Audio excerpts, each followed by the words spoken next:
prospérer tsika de le sy era farany zany de hoe économie régionale fa toekarem-paritra zany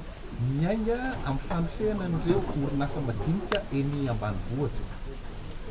Ny anamaritana azy anisan'ny anamaritana azy voalohany aloha zany a dia satria resaka toe-karena sy varotra andresahana dia ny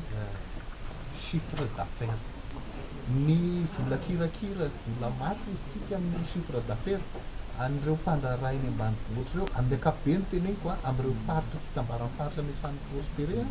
dia efa manakaikikaiky ny 700 tapitrisa dollars izy zao 40 millions de dollars. Io zany a raha tsy njaraina isa-paritra aloha mety tsy ho zara mira satria araka lazantsika hoe misy a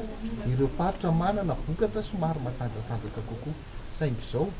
ny amaritana azy a dia zay anisan'ny anankiray amaritana azy ny hoe nanahoana ny ampahan'ny vola miditra eo amin'ny famokarana eo mivarotra momba ny vokatra ara-pambolena sy fiompiana sy asa-tanana zany hoe vokatra ireo fandraharana eny ambanivohitra ao anatin'ny faritra dia azontsika atao koa ny manamarina zany ohatra eny amin'ny sehatry ny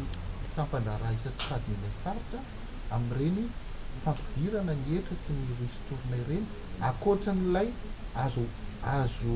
tombanana mivantana eny anivon'ireo tantsaha zay mpamokatra hoe ohatrinona ny vola miditra teo aminy ka arak'izay le nilazaintsika teo hoe efa misy amin'ireo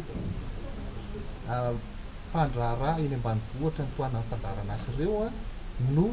efa mihoatra lasa mandingana avo telo eny amboniny tahany fahantrany zany hoe mihoatra lavitra ny seuil de pauvreté ary misy ny mbola eo anivonivony a misy ny mbola izay vao tafavoaka ary toanana trany mba hiala lavitra mba tsy hiverina any ambanin'ny tahany fahantrany ihany.